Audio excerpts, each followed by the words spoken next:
and welcome to the Actual Tech Media MegaCast. My name is Jess, and I am excited to be here with you all today. But before we jump into our content, I have some basic information to cover with you. Let's kick off our day here today by taking a quick tour of your audience console.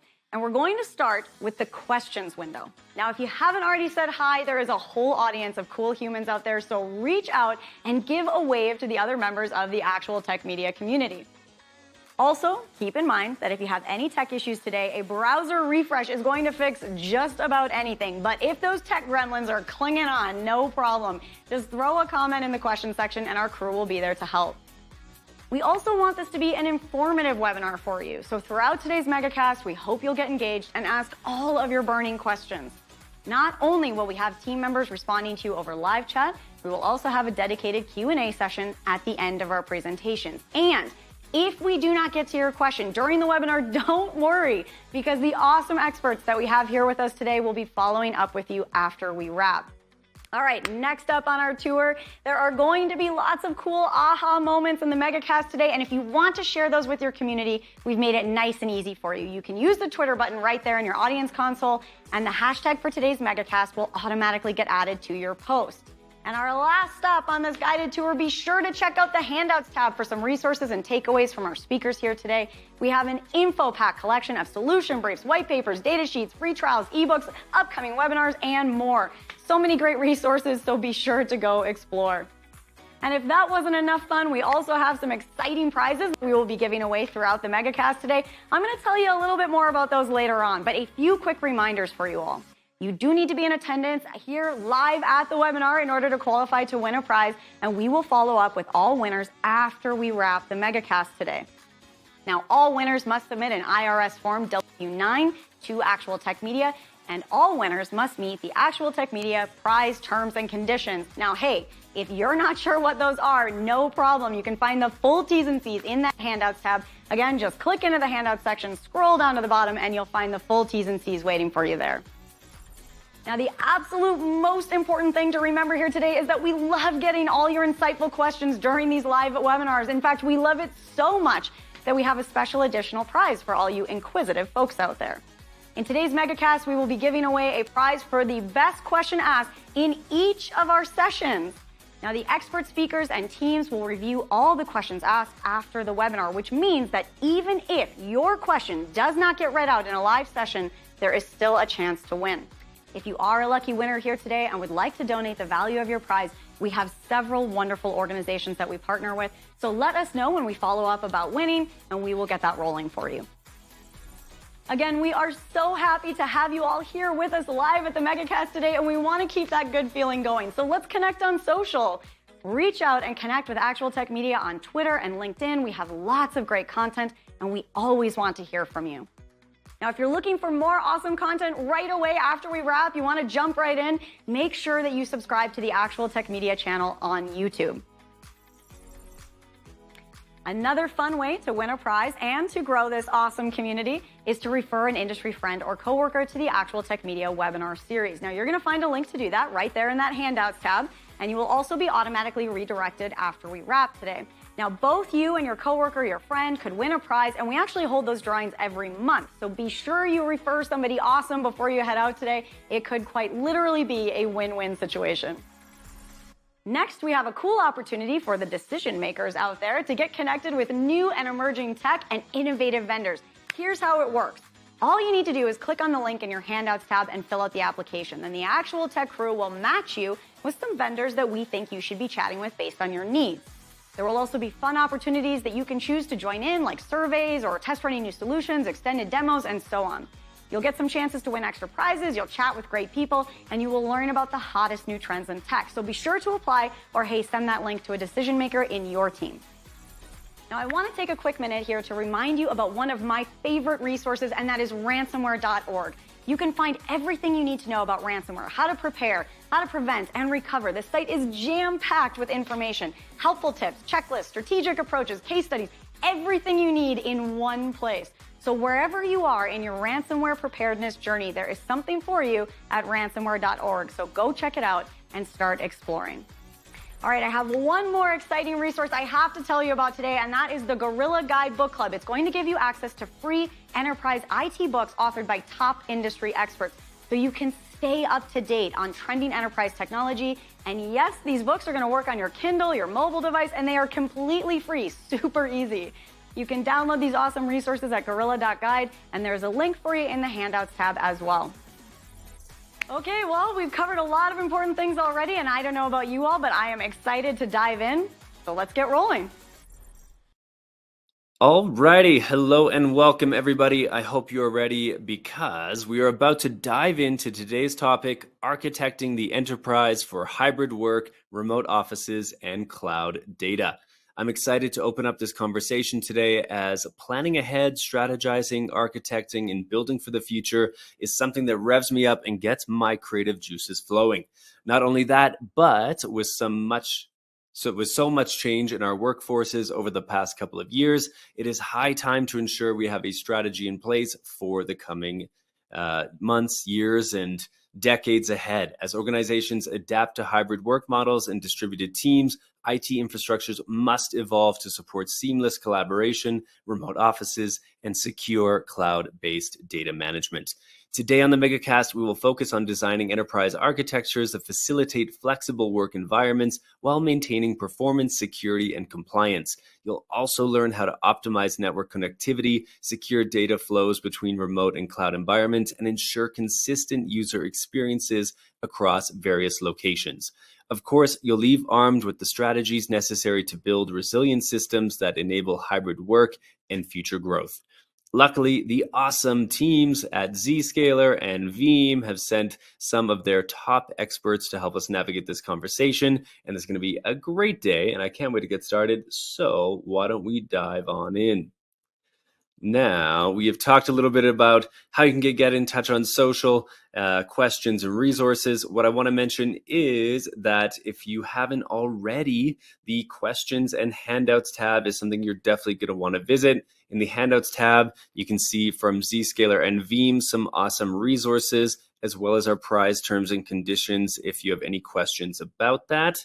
As well as the questions tab, I've seen a ton of highs, hellos, welcomes this morning. But if you haven't yet said hi, please go find that now. Say a quick hello, hola, bonjour, or whatever greeting you would like to leave with the community here today.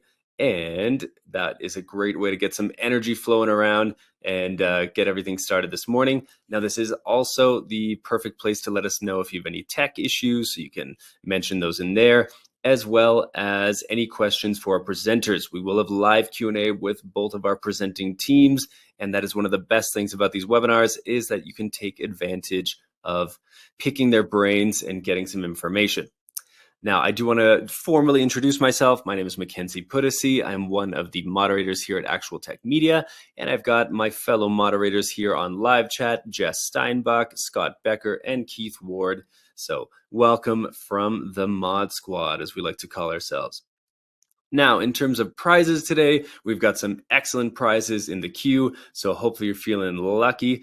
We have 3 Google Pixel tablets up for grabs here today, as well as a $300 Amazon gift card every 30 minutes.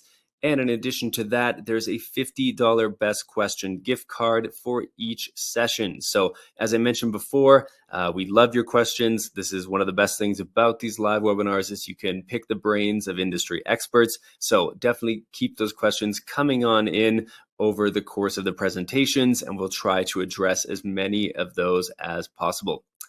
And hey, with that last little thing, I believe we are ready to rock. I am very excited to have David Davis on with us here today. If you've been a part of the Actual Tech Media audience for a while, you will certainly recognize David Davis, an integral part of growing the company and the audience from the beginning. So excited to have him back, and here to chat with David is my fellow moderator extraordinaire, Jess Steinbach. This is going to be absolutely fantastic. So Jess and David, go ahead and take it away, you two. Well, hi, David. I am so happy to see you. Hey, Jess, it's great to be back on the MegaCast. I mean, what an honor.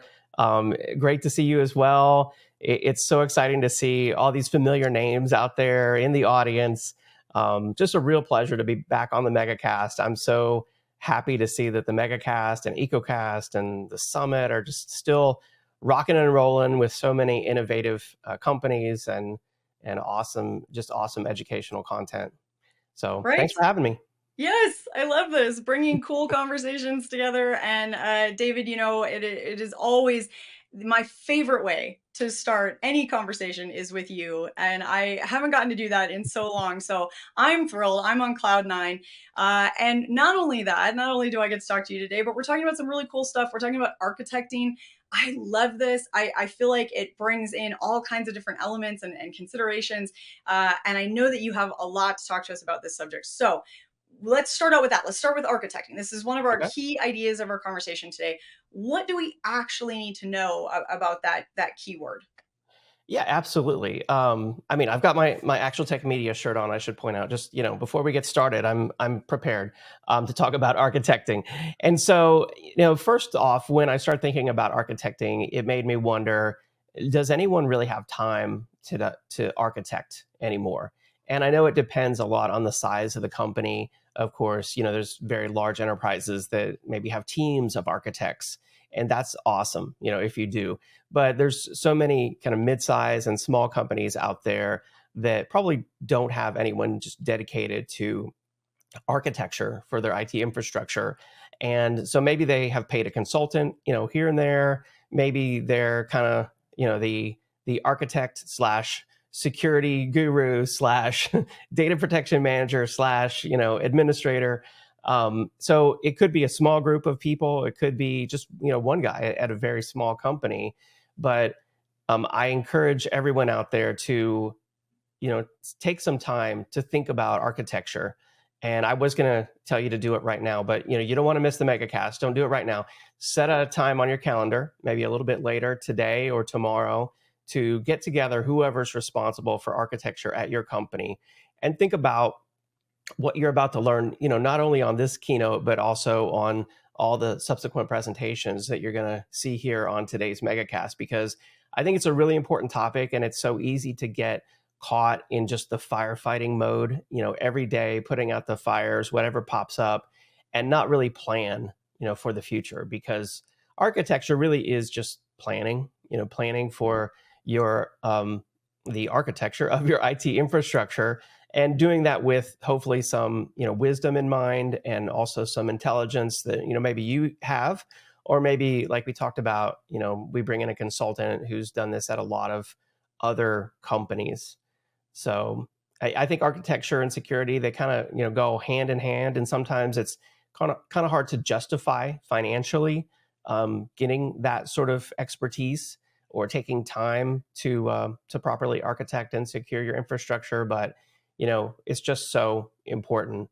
And look, let's ponder this, Jess. Okay, I'm ready. Do you think we'll have an AI, architect out there for our IT infrastructure anytime soon, or is it already here and maybe I haven't learned about it on one of these events yet? Okay, well, so David, this is great because so let's say you're using AI, or let's say that you've hired somebody, or let's say that you're one of those people that you walked through that's wearing 15 hats and is in charge of architecture and. What would, if you could program that perfect AI, or if you could inform that contractor or that individual in a small company that's wearing all the hats, what would you tell them? What's your top tip on how to properly design this architecture? Wow, top tip. I don't know. I mean, there's just so much to know, and there's so much to think about. I think the top tip might be just take the time to do it right, and get input. How about that? Get input get expertise from others. Talk to other people in your company who have expertise. Talk to people at maybe a local user group. Talk to people online, in forums or whatever. And talk to vendors and partners and consultants, and kind of gather everyone's wisdom. It's kind of like, I think of it almost like when you're building a house. I don't know if anyone out there has ever built a house, but when you build a house from scratch, you could just do it all yourself, just whatever you dream up in your head. But it's so much better when you go out there and you research and you learn and you look at different houses and you talk to different people and you get input. It can become so much better. And I think that's what we want our IT infrastructure to be. I love that because that's what we're here to do today is talk to the experts and get these cool ideas going. And okay, David, I love the architecture that we're going. I love that we've already talked about AI. That's great. We're hitting all the key buzzwords. I have another buzzword that I can hear the audience shouting out at us, and that's cloud. David, cloud. What about that? What do you Oh, got for us? absolutely. I'm sure there's someone screaming at their computer right now. Cloud. What about cloud? Um, but one real quick thing, when we talked about AI, it reminded me there's a demo, and you can go, search for it on the internet, of AI taking over your computer and using your web browser to search for and find airline flights and then book the flight for you. Like Okay, it just takes cool. control of your computer and does it. I And I I thought, like that. okay, couldn't you have AI take control of your computer and just check out your infrastructure and just architect it for you? We'll see. We'll see. Anyway, but what about cloud? What about cloud? All right, bingo, right? That was on my MegaCast bingo card. Cloud. Do I AI, win an Xbox? cloud. Yes. Can I trade that for the Lego Millennium Falcon? Yes, you can. Okay. Yes. Okay. I've Yep. always wanted one of those, but I've never won. But I know someone out there is going to win big today.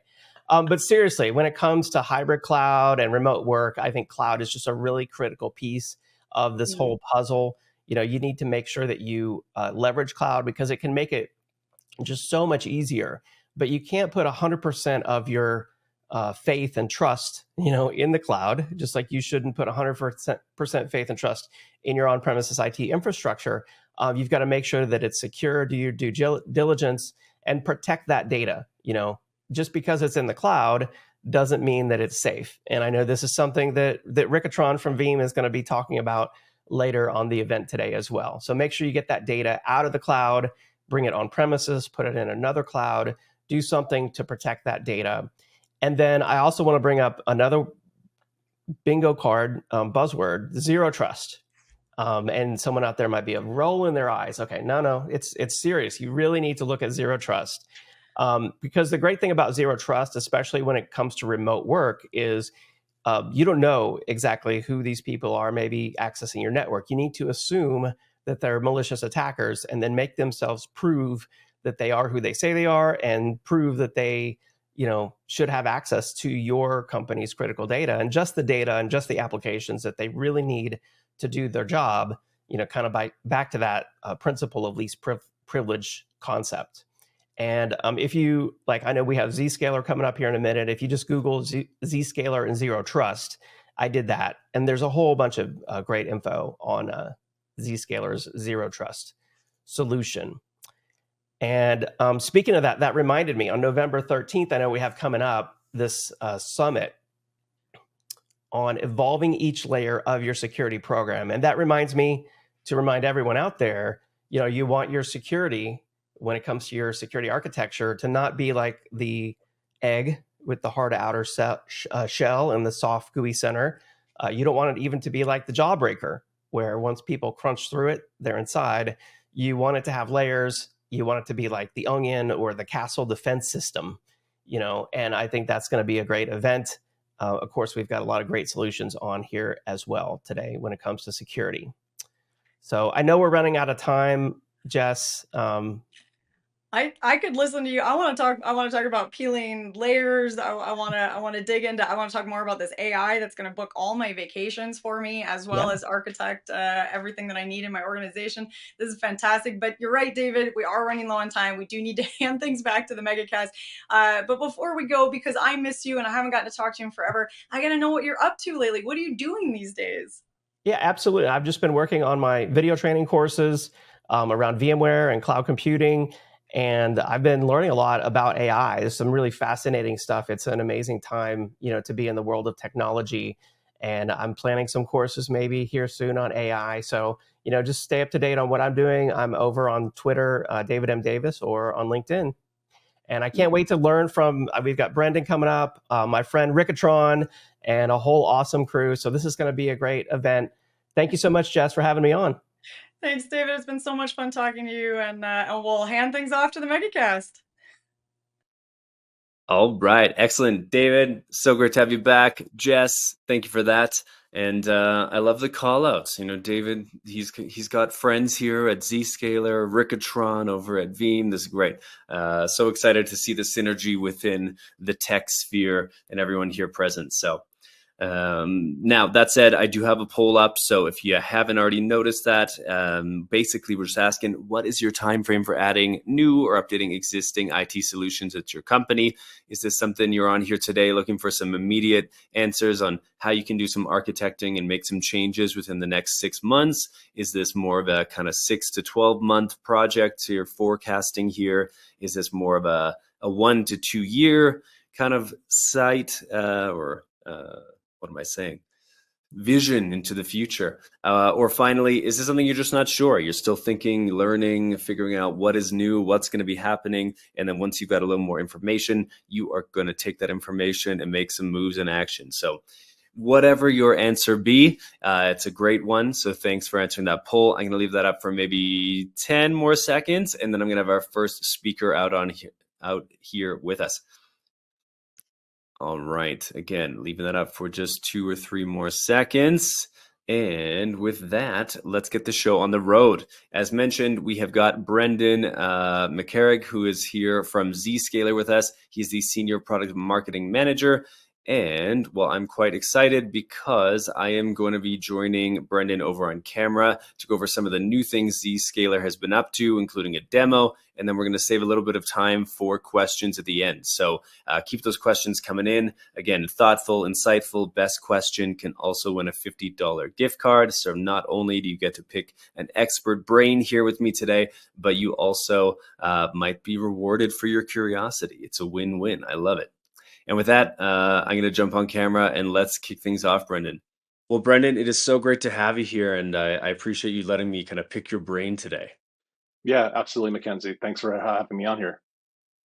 Yeah, for sure. Well, let's talk about the considerations the audience must keep in mind as IT and security leaders think through their security tech stack to secure access to SaaS apps, cloud-based services, and the internet, so staff do not introduce risk to the organization. Perhaps first you can kind of like level set and define what zero trust means, since some of our audience may not be fully familiar with the concept, and then you can move into how Zscaler applies zero trust to secure the hybrid workforce. Yeah, sure. So zero trust essentially means never trust, always verify. And that's really shorthand for, regardless of wherever the user is, a zero trust approach to cybersecurity really requires a response of, look, I have no trust in you, so I have to verify you first before I can give you access to the resources that you want. And that's really called the principle of least privilege access. But in terms of how Zscaler applies a zero trust architecture, I want to go through that so the audience understands our approach to zero trust. And on this slide, you've got basically 2 buckets of applications. On the left, on the top left, you have those are managed by others, and those reside in public cloud or elsewhere on the internet. Those are also your SaaS apps like Salesforce, SAP Concur, or Google Workspace. And on the upper right, you have apps that are managed by you in private cloud or private data center. And then at the bottom down there, you have your workforce and you have your workloads. You've got IoT devices. You've got your business partners that you collaborate with, and you want to be able to collaborate with those folks. But how do you do it when those those users are not connected directly with a routable network to the applications? So what Zscaler does is we have what we call the zero trust exchange. We sit in the middle of all of this, and that's what these 4 steps are here representing. So the first thing we say is stop. Who are you? What's the identity of the user that wants to access the application? Again, everyone's untrusted, so there's no implicit trust and there's no trusted network. So once the user authenticates using the identity provider of your choice, that could be Okta, Duo, Ping. Basically, then we know we have to move on to, okay, where are they trying to go? What applications do they want to access? And that's where we have an app policy put in place because we're connecting the user to an application, not to the network. And that prevents lateral threat movement. And then third, we're looking at what is the risk. We're computing a risk score, basically, and we have a continuous analysis of various factors: the user's behavior, the device posture, the destination or the domain that they're trying to connect to, what's the content that they want to request. And all of this is enriched with third-party intelligence. We have over 60 intelligence feeds that will basically give us more context. We also operate the world's largest global security cloud with over 160 points of presence, and that's where we enforce the policy. And we also collect a massive amount of telemetry. The best AI models are basically based on the best data set. And we have that at Zscaler with over 500 trillion transactions and over 500 billion pieces of signal, basically, that we are collecting on an ongoing basis. And that we call that an adaptive access per session. It's really adaptive policy. So once we have that in place, we look at what action do we want to take when we look at all that context. Do we want to allow the user to access the application? Do we want to allow them to block it? Do we want to isolate them in a browser so they can still access the app without bringing risk to the organization? So that's really what we're doing here. But the bottom line is this: when you use a zero trust architecture, the application stays invisible to the internet. And that's important because you don't want attackers finding the application. You want it to stay private. But you still want your authorized users to access the application. So that's really key. At the bottom there, I want to just enforce that zero trust architecture isn't really about bolting on firewalls and VPN concentrators to a network, because all you're doing there is you're really just extending the corporate network, and that's not going to give you zero trust. Next slide, please. So to make this real, I want to basically use a phone book metaphor. Or what we used to do is we used to publish our phone numbers in a phone book. And that was great because our friends were able to contact us, but that also meant that people that we didn't want to hear from were also able to call us. Likewise, when you publish applications on the internet, that means both good and bad unauthorized and authorized users can go after the application. And that's really not ideal. What you want to do is you want to keep the application private. And likewise, you don't want to have your number just for anybody out there to use. You want to basically make sure you're hearing from authorized users only. So with Zscaler, we're keeping your apps private behind the Zero Trust Exchange. And that means only authorized users can get to them, and the attackers can't find them. Next slide, please. I've already kind of gone over how we basically enable secure access to the application. One key piece here is that little blue ZC icon in the Manage by You application bucket. That's a client connector, and that's how we basically route the traffic through our secure cloud. But there's 4 key pieces here that I want to go over in terms of the threat landscape. We really address each stage of the attack cycle by eliminating the attack surface, because again, if you can't see the application, they can't attack it. The second is preventing compromise, and that's through our proxy-based architecture, where we fully inspect all traffic, including encrypted traffic. And then the third is we minimize lateral threat movement, and the fourth is we prevent data loss. So on the right side of the slide, where it says leading customer use cases, want to go over some main use cases. Customers come to us to replace secure web gateways, and that way they can eliminate the outbound DMZ. And they also replace VPNs. That eliminates the inbound DMZ. That's really important because when you eliminate that hardware, it basically reduces cost. In the gray section in the lower right, those are all the things that we can eliminate and therefore simplify costs and also simplify management. And that's really key for our customers. They're coming not just for security, but they also come to us to help eliminate costs and management overhead. So here we're talking about Gen AI apps. This is something that a lot of our customers need to grapple with and they need to deal with. They want to enable their employees to use these applications, but they also want to make sure they're not letting data leak out. So there's 3 key phases here. Discover, and that's basically you want to know what employees and what departments are using Gen AI apps. The second is manage, so you can understand basically which user groups need to access which applications, and for those that don't should not be accessing these Gen AI apps. So again, the policy decisions you can make are block, allow, or isolate within a cloud browser isolation session. And on the third here, you want to protect your sensitive data from these apps. And there's 2 use cases here that involve inline data loss protection. That's basically, we protect your data by using what's called a data dictionary. And we have API data classification that's also put to work here. And 2 of the prompts that are given to you here, the first one is about a director of corporate communications. And they want to issue a press release around a new merger and acquisition deal. And the prompt here is create a press release highlighting the acquisition of a new company. There's no sensitive data being asked for here, so that's probably going to be admissible. But in the second one where it says employee PII in the header, create an offer letter for Joe, include the address, phone number, and social security number. Well, social security number, probably not a good thing to put into a third-party data store with a Gen AI app. So that we can block from the user doing that. And then lastly here, we have a new ChatGPT Enterprise Compliance API integration that allows you to connect to those workspaces, retrieve time index conversations for user data. And the end result here is that Our customers can make better decisions around data protection, compliance, and hygiene as well. Especially compliance is important for companies that are really in finance or insurance, medical. You really have to be careful about the data that you're allowing your employees to put into these agent AI apps.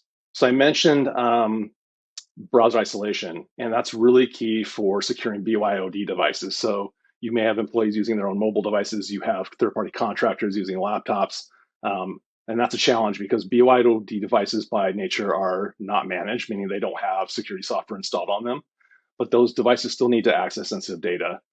Traditionally, you allow employees to do this through VDI or virtual desktop infrastructure or a third-party enterprise browser, but that's really expensive. If you have even just a few hundred employees that need to use VDI, that can be a few $100,000. Or if you have thousands of employees that need to use it, it's millions of dollars annually. But our solution is this: it doesn't require an agent.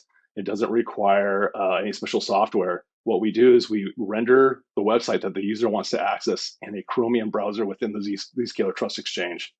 So basically, they can still access the website, but it's just rendered as pixels in the browser. It's not actual HTML or CSS or JavaScript code. So that means they can still access the site. We give the administrator the ability to turn on or off the ability to copy and paste data into or from an web application. We also give the ability to stop files from being downloaded from a third-party website. Basically, it's really a great way to allow access to third-party websites and reduce risk and also reduce costs at the same time.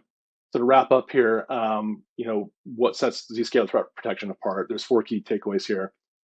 I mentioned this prior, but we secure all 4 stages of a cyber attack. So we can minimize attack surface, prevent compromise, eliminate the lateral threat movement, because once an attacker gets into your environment, you want to shut that down. So we stop that from happening before they even get into the network. And then we can stop data loss. Second point is comprehensive cloud platform. So we were built to be cloud native, and we can help you eliminate those point products. I talked earlier about how we can help you eliminate tooling, legacy networking, security hardware that you don't need anymore. And then with unmatched inline threat protection, again, this speaks to the global security cloud that we operate. It's AI empowered. We have 500 trillion daily signals, 500 billion daily transactions. And again, the best signal drives the best data protection and response. And lastly, we give you enterprise-wide risk qualification and quantification. Within our management portal, we have reporting that will show you what are the steps you need to take to improve your security posture, how much traffic that's encrypted are you inspecting, how many threats have you blocked. We can really help you show security value to your management team. And I think that's all underscored by the fact that 40% of the Fortune 500 turn to us for cyber threat protection. So that's kind of my overview, Mackenzie, of zero trust from the Zscaler point of view. I think that's awesome. And speaking of Fortune 500 companies, you guys are always giving me the impression that the team at Zscaler is highly flexible and scalable. And I was wondering if we could talk about some of the diverse implementations the Zscaler team has rolled out and how you manage watertight security while being so fast and so adaptable. So first one, AutoNation. It's a large nationwide auto retailer, 24,000 plus employees, 360 locations.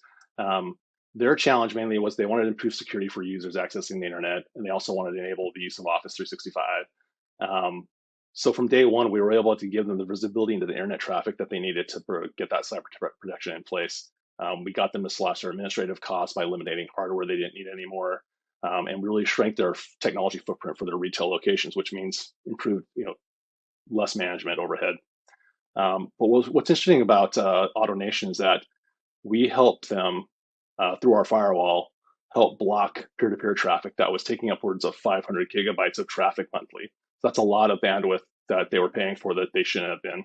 And also by stopping peer-to-peer file sharing, of course, that also eliminates threats coming into the environment. The next one up here is United. They're obviously a very well-known global travel provider, 92,000 employees globally, 342 destinations worldwide.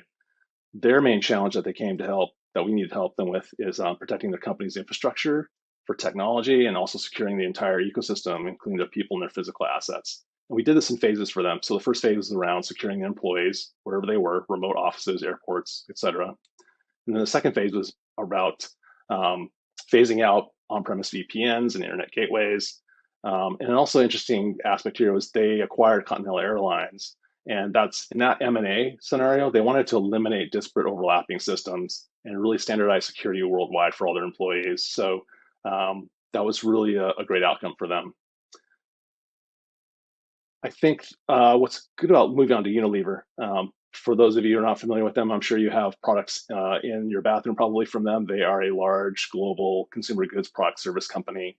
They own over 400 brands. They touch over 2.5 billion consumers. But their challenge that we helped them with was implementing infrastructure and security that stands up to the 70% of e-commerce growth that they saw during the pandemic. And again, we did this in phases for them. So the first phase was around securing their users, internet, and as well as application access. We also did what we call a local breakout. And what that is it's an internet access point that you place close to the user as possible. And that enables an organization to offload internet-bound traffic from local branches and remote offices and then route it directly to the internet via local ISP. So that was really key for them. The second phase here was around securing cloud workload communications.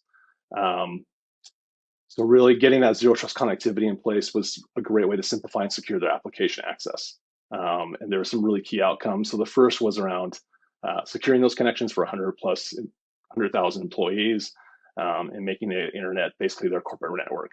And then we also lowered costs 60% for them by transforming the use from MPLS, which is multi-protocol label switching hardware devices, to an internet and SD-WAN model.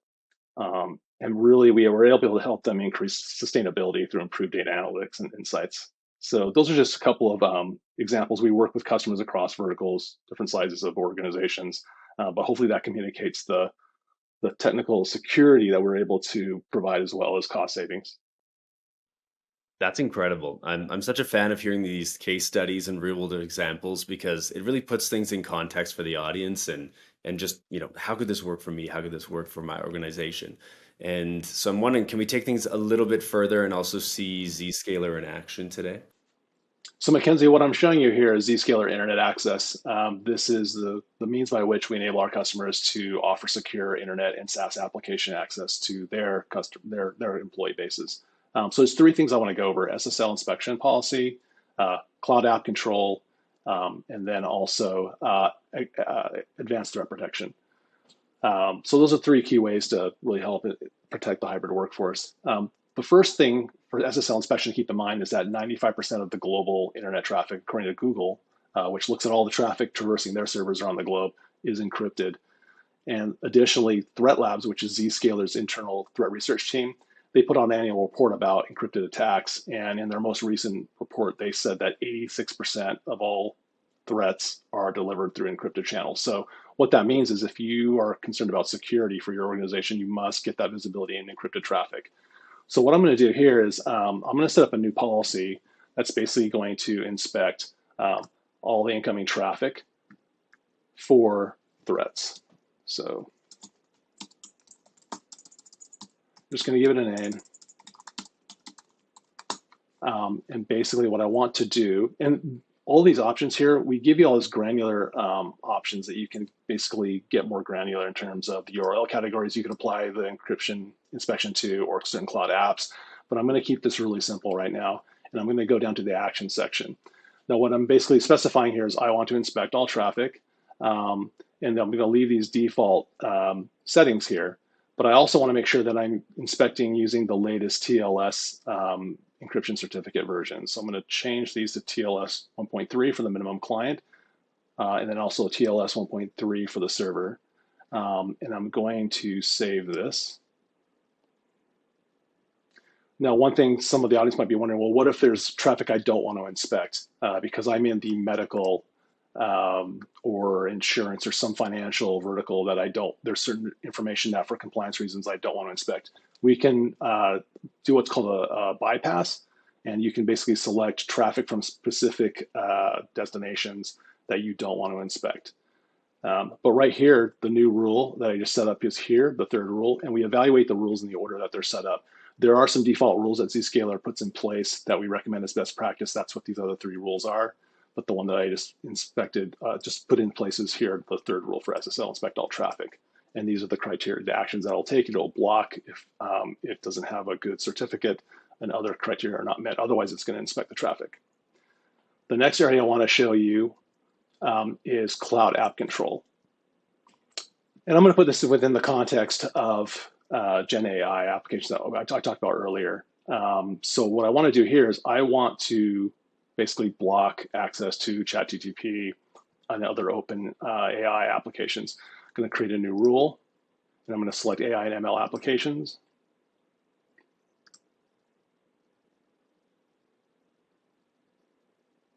I should be getting a dialog. Okay, I'm going to give it a name. Then I'm going to go down to my cloud applications. There's an entire category of cloud apps that you could block it just by selecting AI ML, but I'm going to get a little granular here. And I'm going to select ChatGPT and OpenAI. And then I'm going to block. That's the action I want to take. So in other words, if a user tries to access those URLs for ChatGPT or OpenAI, they're not going to be able to access them. And then I'm going to save it.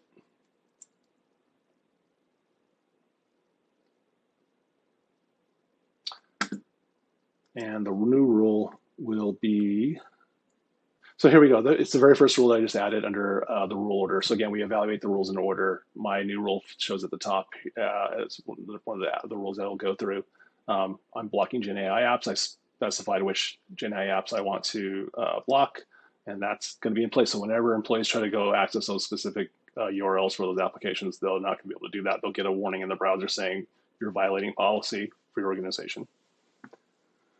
And the last thing I want to show you here is advanced threat protection. So I talked about inspecting SSL traffic, showed you how to set that rule up. So what that enables you to do then is once you're inspecting traffic, you can basically get that. I have all the blocking in place already here. And as you can see, there's different things I can protect against now. Command and control servers, malicious contents in sites, browser exploits. When browsers get old, there's sometimes vulnerabilities, so we look for those. Phishing sites, something I want to stop on phishing. So the attackers are getting much more advanced with their attack techniques. Well, sometimes what they'll do is they'll stand up a new fake landing page. Say you get an email or a text from your bank or purporting to be from your bank. You press on the link in the text, goes to a fake landing page. It looks branded. But what will happen is if the attacker thinks that you're not going to fall for the bait, they'll take that web page down. So what we're doing is we're looking at all the URLs that are created on an ongoing basis, and we look at the age of the URL. If it's a new domain, probably not going to be the most trustworthy domain. So we're looking for those things all the time because that's what the phishers are doing. They put up new web pages on some domain that they set up real quick. They take them down very quickly as well. Other things that we can protect against: crypto mining, SSH tunneling. That's an important technique to block because what attackers will do is they will exfiltrate data or take data from an organization over SSH, which is encrypted, and it's hard to see what they're doing if you don't inspect those tunnels. Peer-to-peer file sharing. Also, what we can do is if you have countries that you know that you don't do business with, we can basically block the traffic or any kind of interaction with sites located within those geographic areas. So for example, the US State Department has a list of countries that are sanctioned. You could set up and select the nations that are in that sanctioned list of nations and block any traffic from those countries. So I think there's other things I could talk about, Mackenzie, but I think those are pretty foundational, and appreciate the time to be able to present those to your audience. No, not at all. I mean, this has been super cool. I love seeing under the hood and all these features, and honestly, things that I wasn't even expecting to see today, I've seen. So thank you. Now, last thing I think before I let you go, we're going to throw up a poll here in a second, but also we're going to start pulling some questions from the audience. Are you open and available for that? Yeah, absolutely. Alrighty. So we do have one of these here in the handouts tab already, the solution brief. But if you're looking for that interactive demo, feel free to grab either of these links here through the QR codes up on the screen, and make sure you do that. And then I'm going to get the poll on up here, and then we're going to do some questions. So we've had a ton of questions come through, but again, feel free to keep sending those over, and we're going to be picking some of the best questions to pitch over here to Brendan. And going once, going twice, going 3 times, I am going to take these QR codes down. But again, the solution brief is in the handouts tab for you guys to download at any point today.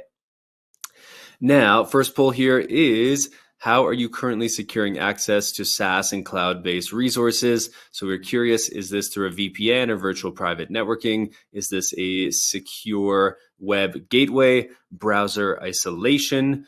Other, well, you can let us know in the chat what that might be, or maybe you're not sure. Who knows? I don't know how I'm securing these things, and that's also good. So feel free to answer that, and I'm going to pull Brendan on here to chat and ask him some questions, and then I'm going to throw up another poll about halfway through Q&A. So, Brendan, are you ready? Yeah, let's do this. All right, excellent. Okay, so first question I've got here from Nick is, how does Zscaler differentiate its zero trust architecture from other vendors? Yeah, so I went over this a little bit in the presentation. So essentially what sets us apart is we can help customers address all 4 stages of the cyber attack. When it comes to minimizing attack surface, preventing the compromise, eliminating lateral movement, and stopping data loss, all 4 stages of the cyber attack chain, we can basically offer something that will help customers basically deal with all those problems. The second is really our cloud platform is built to be cloud native. It's global in nature, and not only is it scalable, but it also helps our customers eliminate point products. I talked about that a little bit. So if you have inbound and outbound DMZ security products and services, chances are very good that Zscaler is going to help you eliminate quite a bit of those, and therefore help you realize a positive ROI on the investment in Zscaler. But overall, the scale of our cloud also means that we can help you reduce business risk as well. And third, we have unmatched inline threat protection. Most recently, we were evaluated against other SSE platforms for threat detection and prevention, and we received a AAA rating. And most recently, we also got a really good rating for cyber risk in terms of inline threat detection. And that all comes from, again, the best signal. I think I said this during the presentation, but the best response and detection is driven by the best signal. And Zscaler has a ton of reliable real-world data, since we are inspecting all that traffic from all our customers globally. We have 500 trillion daily signals that we process, 500 billion daily transactions that we're also examining and inspecting inline. All of that basically adds up to the best signal to apply to our AI and ML models, which then are proactively helping to identify threats inline before they can even reach our customers' endpoints. Then lastly, we're the only vendor with enterprise-wide risk quantification. Not only do we protect you, but we can also show you in actionable reports, these are the things that you need to do. And here's how we can also map against, say, the MITRE framework. We can help you show where you need to improve your policies and then show you how to do that. So we're proactively helping customers get better with their security posture. So I think that would pretty much wrap that one up. Yeah. Yeah, no, that's great. And then, so I know you talked a little bit about kind of ROI, a bit about endpoints. So we've got some follow-up questions or kind of related questions here. So first one I'm going to pitch you here is from Rob. He's asking, is Zscaler a cost-effective way to manage remote offices in countries that have significant firewall blocking of VPN technologies? Yeah, so I think the key concept to remember here is that Zscaler is helping establish a user-to-app connection. We're connecting users to applications or other cloud resources. And so you can think of that as user-to-app segmentation. We're not connecting users to the network. So basically, because that's our approach to zero trust, we are basically we can help customers eliminate those legacy firewalls since they're routing their traffic through the Zscaler global security cloud. We're going to take their traffic into our proxy and basically look at the context of the user, the device, what website they're trying to connect to, what's the other context around the request, and then continually evaluate that and inspect the traffic and enforce security policy. And then for those connections that are legit, we'll let them go on to the application or destination that they're trying to get to. So in that sense, VPN and we can make VPN and legacy firewalls irrelevant. Awesome. No, that's a great answer. Thank you. And so another question here. Actually, let me pin that one for now. Next one here I've got is, what measures does Zscaler take to ensure zero trust policies are consistently applied across on-premises and cloud infrastructures? Yeah, I think at a high level, what matters here is we don't really tend to think about the way we put policies in place in terms of this one's for data center, this one is for cloud or off, not within our on-premise compute environment. It basically, again, users connect to applications, not the network. They are also looking to basically have the best possible experience in terms of having that secure access, and Zscaler can help do that. It's really we don't differentiate between on-premise and cloud when it comes to providing that secure access. All right, perfect. And okay, we were coming up close to time, so I might just have one more question here before we have to wrap. So let's hope we make it a good one. Okay, this one is, can Zscaler work in conjunction with endpoint protection to require minimum security patches, etc., in order to participate in the network connection Zscaler provides? Yeah, so we have several endpoint protection vendor integrations that are basically make the most of both the customer's investment in Zscaler as well as their endpoint vendor. So whether it's CrowdStrike or SentinelOne, I believe I put in my answer here, there's a page on our website called zscaler.com/partners/technology. You can see all the endpoint vendors that we work with, and we actually link to the deployment guides there. That'll basically walk you through like what are the steps necessary to ensure that you're making the most of your investment in Zscaler as well as the endpoint protection vendor. And having those two solutions work together in harmony so that you can really have a strong security foundation in place. So I'd really encourage folks to go to that technology partner page, and you can explore the deployment guides there.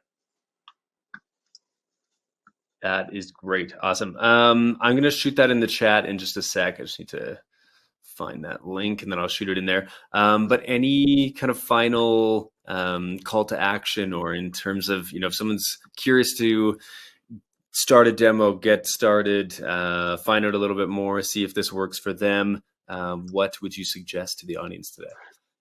Yeah, so Mackenzie, there's 2 links and 2 QR codes that I provided, and I'm sure you'll get those to the folks. But basically, there's an overall solution brief in terms of how Zscaler can help your organization secure work from home, work from anywhere use cases. To get that fast, direct, secure SaaS application access. If you want to secure remote access, you can move away from VPN or VDI. If you want to make sure you have zero trust access for handheld point of sale systems, there's a document that we can give you after this that can walk you through some of that. The second thing is I actually put together a interactive demo of Zscaler Internet Access. So the demo that I showed prior, you can go ahead and it'll walk you through the steps to create security policy so you can understand how Zscaler Internet Access works. There's no commitment to do that. There's no installation required. It's actually an HTML and images put together just to walk you through this is what it would be like to use Zscaler Internet Access day to day in terms of setting up security policy and looking at the reporting that shows you security insights. So would encourage for folks that want to learn more to scan those QR codes. Totally safe. I tested them myself before today, so go ahead and feel free to use that. Appreciate it. Perfect. Yeah, I've got those 2 QRs up again, so anyone who's curious, feel free to grab those. Again, in the handouts tab, the solution brief is also linked, and then I just threw the partner technology link you'd reference there in the chat, so feel free to check that out. And with that, I want to just give you one final thank you for being here, and it's always a pleasure to chat with Zscaler and see what you guys are up to, and hopefully we'll see you again soon. Yeah, absolutely, Mackenzie. Thanks a lot. Appreciate it. My pleasure. Take good care. Alrighty, everyone. So again, I think we've done a sufficient call for those handouts. Feel free to grab those. You'll definitely want to have them before the end of today's session. And with that, before I bring on our next presenter, I have a couple of prizes to give away. So let me do that now. Now, again, you do need to be live and present on the webinar to win. And I've got my fingers crossed and sending all of my best luck and best wishes to you guys out there. So first prize going out today is a $300 Amazon gift card. And this is going to Sybil Nambiatil from Texas.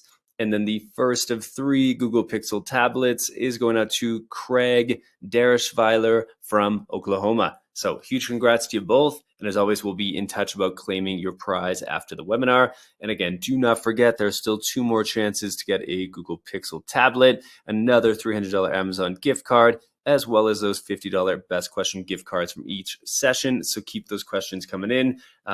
We definitely did not have time to cover all the questions that you guys sent in, but do not fret. Those are going to be passed on to Zscaler's crew, and they're going to follow up and make sure you get any information that you're looking for. And with that, let's keep the good times rolling.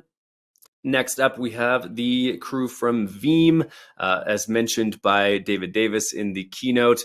Rick Vanover is going to be here today. He is the product strategy lead over at the office of the CTO for Veeam. And with that, Rick, I'm excited to have you present, and then I'm going to come pick your brain with some Q&A at the end as well. So take care, or kick it off.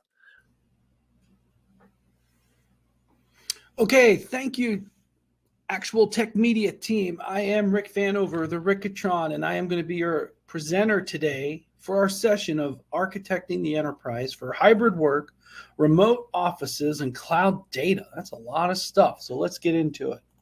I've taken today's topic and I've broken it into 3 distinct sections, some observations and data points, and I'm going to share some common oversights and then some practical tips for today. So I feel that's a good way to kind of balance what's going on, what I'm seeing as a practitioner, and I used to support a lot of remote sites. Now we could call it the edge, whatever you want to call it. But I have some good advice for you and some trends and data to back it up. So let's start first with some of those observations and data points. And I first of all want to kind of just level set. I think that that's important to kind of say where we are, where we're starting, to then indicate how we can get to where we want to go. So the first of those is that the technology alone won't solve for the resiliency of an architecture for hybrid work, for remote offices, robos, etc. We need a combination of people, processes, technology, and honestly, sometimes even the will to change. That also needs to happen. I really feel a dramatic emphasis back on camera. I'm really certain that all of us can get there. We just have to have those conversations with our stakeholders. We have to bridge the gaps to understand what is needed and what are the desired outcomes. We can get there. People, processes, and technology. Okay, I will step off of my soapbox there for a minute. But I also want to let you know, when you think about the edge, remote workers, a hybrid workforce, that we have to think about some of the threats that are out there today. I don't know if you know, but in March of this year, Veeam acquired Coveware. Have you not heard of Coveware? Maybe not. But they are one of the leading incident response firms for ransomware. Really, really good stuff. Every time I talk to them, I learn something new. I want to highlight one of their recent quarterly reports. And I want to draw your attention to ransomware attack vectors, this one right here. This is really important because how do threats get in? And this is tracking for quite a few years, right? It's all the way back to 2018. But look at this: remote access compromise, phishing, software vulnerabilities, combination of, or an internal action. What I want to draw your attention to, and I'm going to use green here, is that remote access, software vulnerabilities, internal threats, these are all potentially angles that you could think about for hybrid workforces, the robo, the edge, like whatever we deploy for remote access to the workforce, we got to make sure that's legit. When we think about software vulnerabilities, we got to keep even the edge up to date. And there's other techniques, right? A lot of organizations want to get into microsegmentation and really shaping networks so that if you get in some rogue location around the world, you don't get everything, right? Think about that kind of thing. And then internal, people just walking the threats in, right? Oh, and don't forget about this. You probably do phish email, right? People are using email in the field, right? That's a big one. Can't forget about that. But I really want to highlight that all of these different threats are potential ways in, and they have impact into the remote workforce, the edge, hybrid workers, and can put some of your cloud data at risk. Then also want to draw your attention to at least the most recent Q2 report. Same in Q3. This threat actor was the top market share, at least in our incident response, what we're seeing. But, these are the threats out there. I'd say a lot of times these threats are much more advanced than the normal like crypto lockers that we kind of started with. And the other data point I want to share is that it's a moving landscape, right? Once something gets in, what do they do, right? And so I want to draw your attention to these behaviors. Have you heard of the MITRE ATT&CK framework, right? Some of these are things from it. Once something gets in, they start exfiltrating data, moving around, creating impact, stealing credential access, setting up command and control. This can happen in the edge as well. And my last data point to share is that really nobody is immune from that. Every industry gets hit by some of these threats. Okay? So that's what we don't want to have happen. So what are we going to do? So now I want to talk about some common oversights. And when I say oversights, I'm like, these are things that I've seen in my professional practice that tell me that you can maybe have areas to improve. And I don't know where you are, but I just want to share these different pieces of advice. So let's jump into some of these common oversights. And I'm going to start with number one, around data security.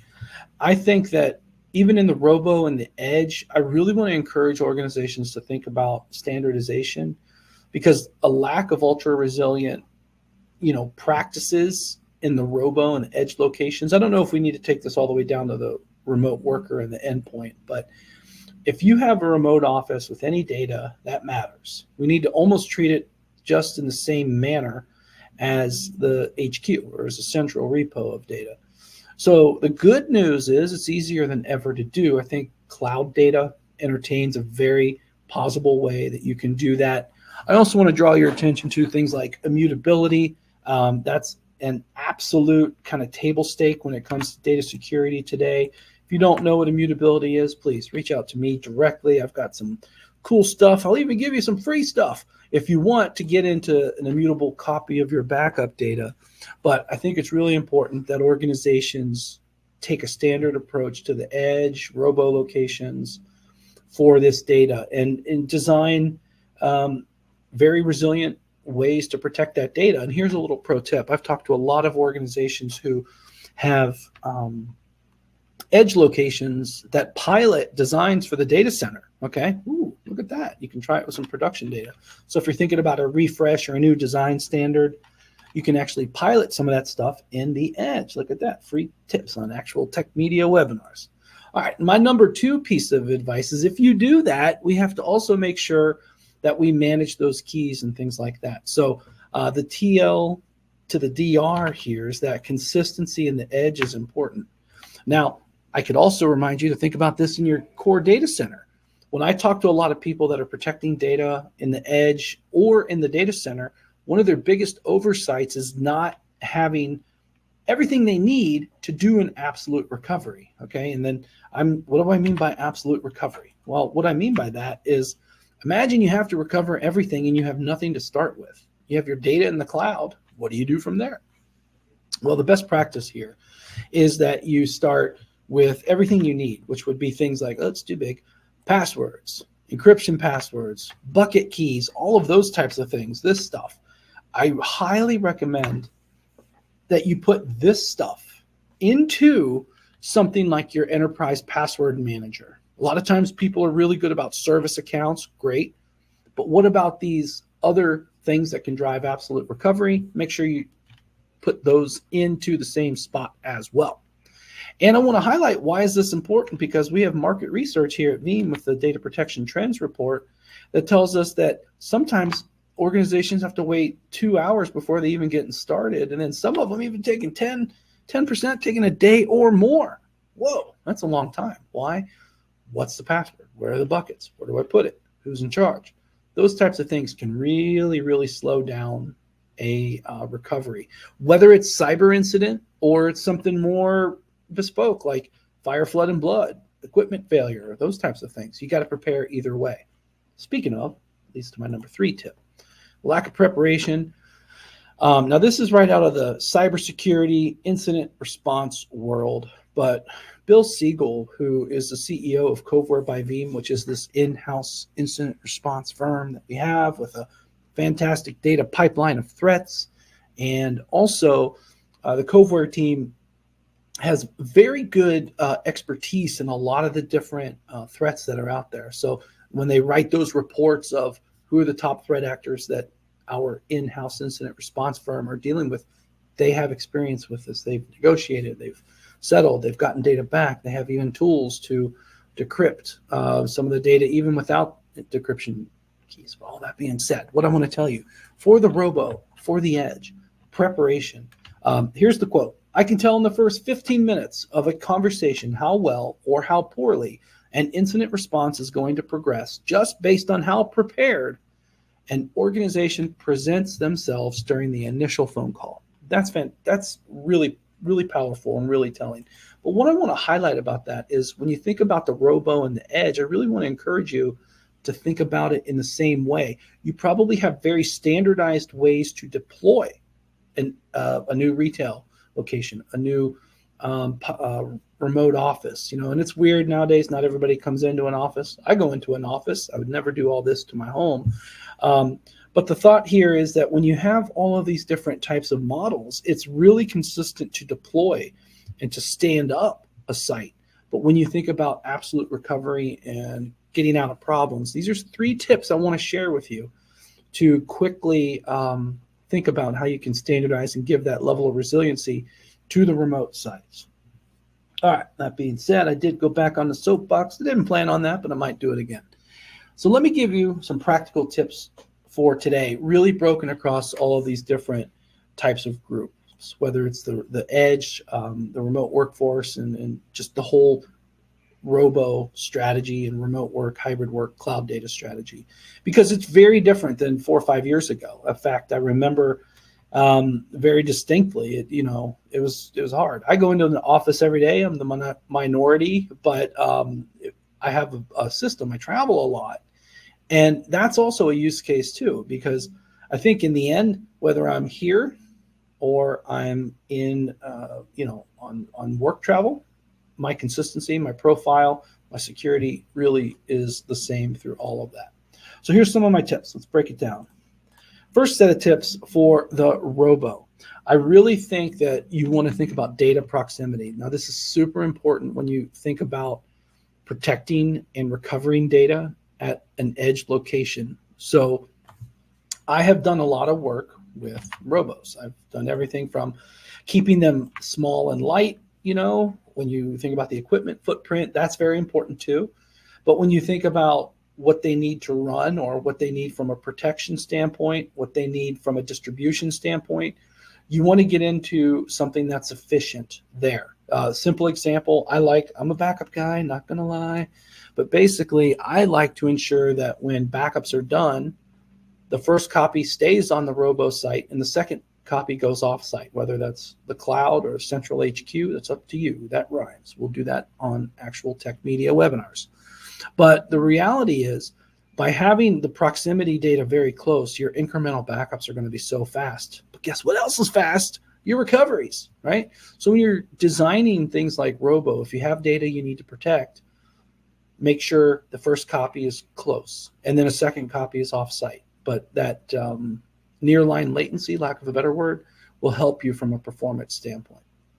Number 2, the autonomy and connectivity. I've done a lot of work around the world in regions that have inferior bandwidth, maybe some stand-up sites like energy, everything from oil rigs to stand-up mines in the middle of Australia and stuff like that, and all kinds of things in between. We have customers running Veeam in Antarctica, and some of those stations where connectivity is very unreliable.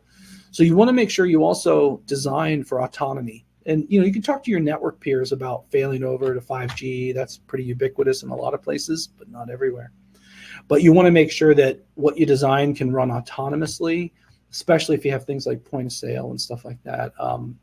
I know sometimes you see systems that, we can't take credit cards. We can only take cash. We can kind of run, but I push you to design as much as you can to run autonomously. And a lot of that's solved at the network level, not going to lie.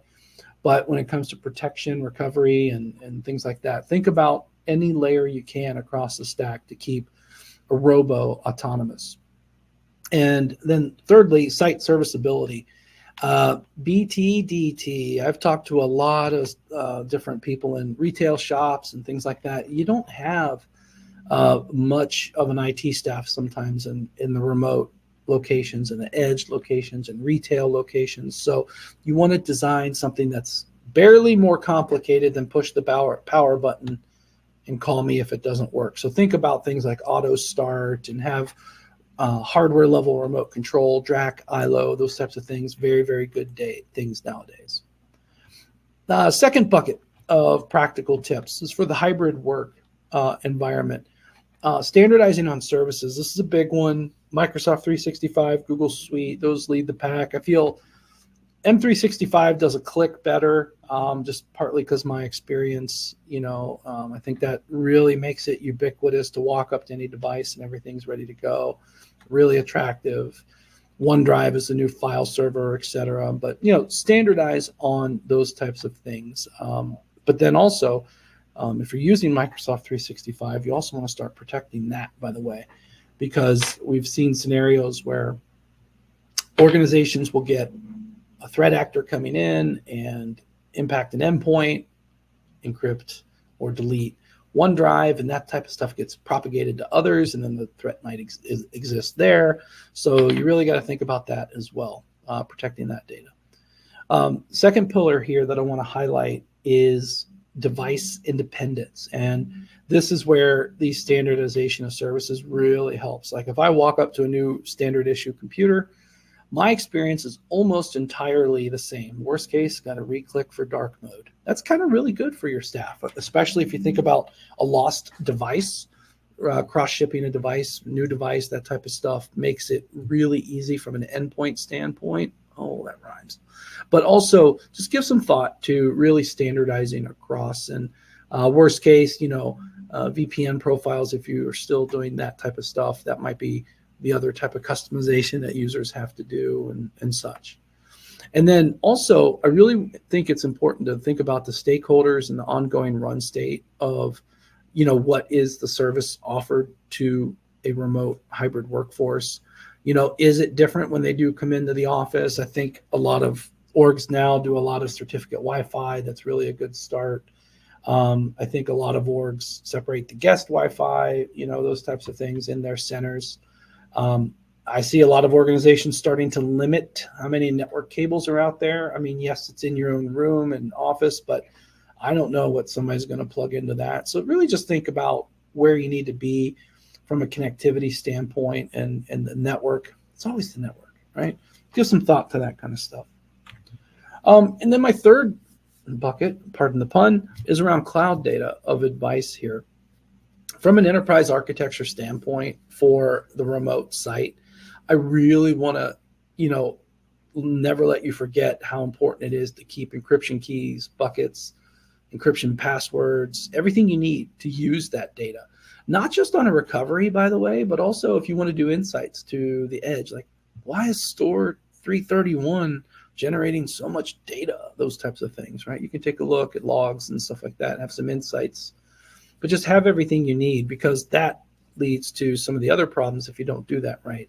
If you think about centralized management of remote everything, whether it's cloud data, robos, hybrid work, I really think standardized, centralized management is super important.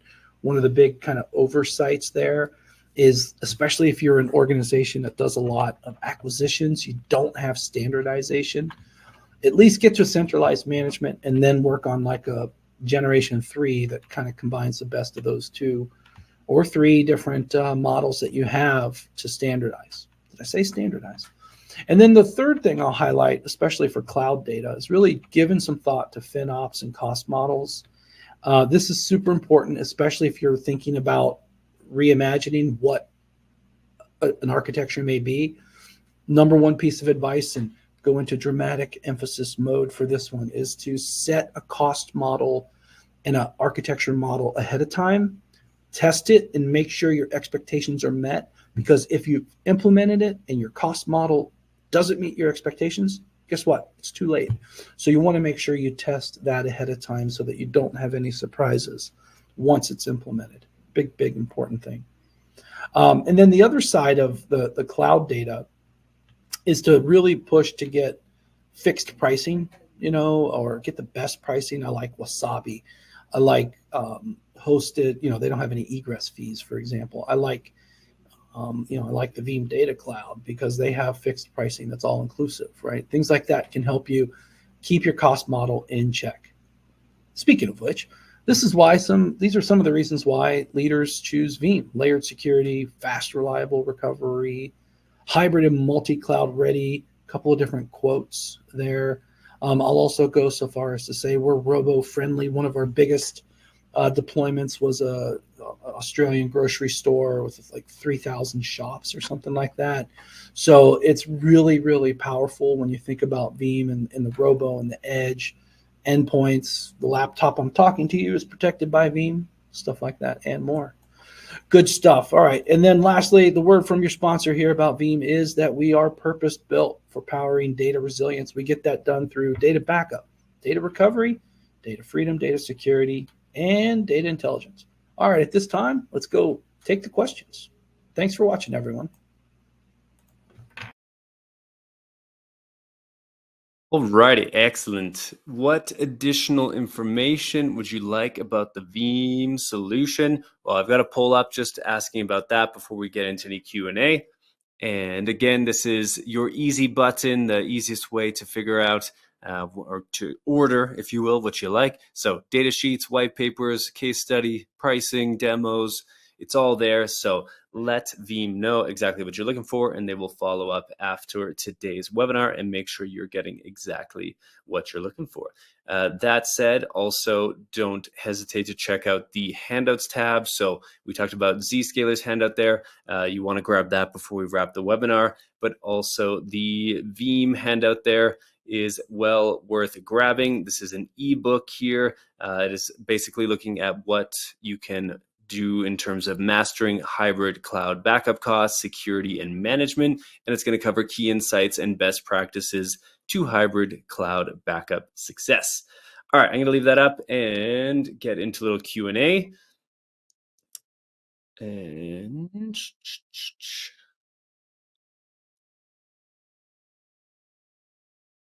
all right, it looks like we might have lost our dear friend here.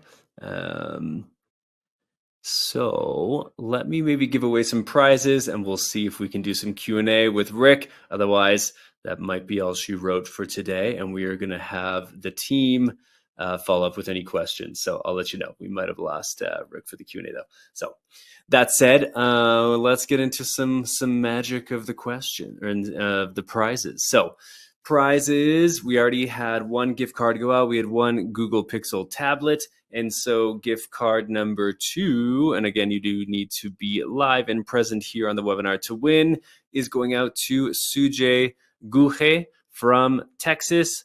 And the 2 Google Pixel tablets are going out to Keen Combs from California, as well as Ed Newman from Kansas. So I'm just going to recap all 5 winners here today. Gift card number 1 is Sybil Nambiatil from Texas. The second gift card off to John Coggins from,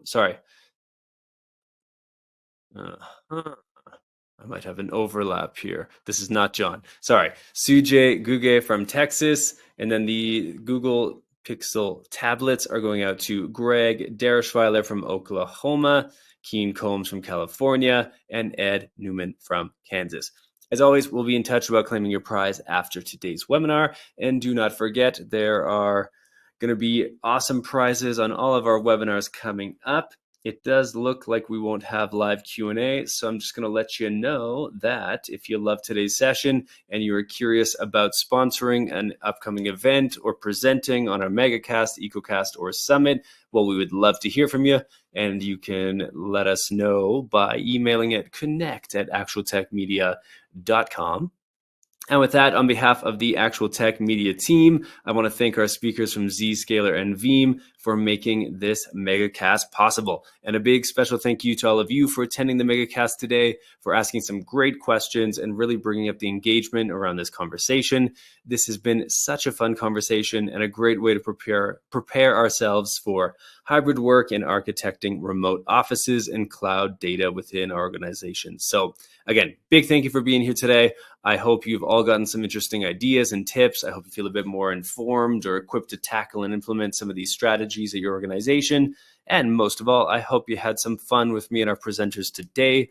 And before you do take off, well, be sure to mark your calendars for an upcoming EcoCast, which is supercharging identity access management. Again, if you're powering your hybrid workforce or your remote workforce, this is going to be an EcoCast you don't want to miss. We've got Keeper and we have got Front Egg who are going to be presenting. That is tomorrow, same time, 12 p.m. Eastern, 9 a.m. Pacific. So if you want to listen in on that over your lunch, or again, ward off some time for it, depending what time zone you're in, that would be absolutely fantastic.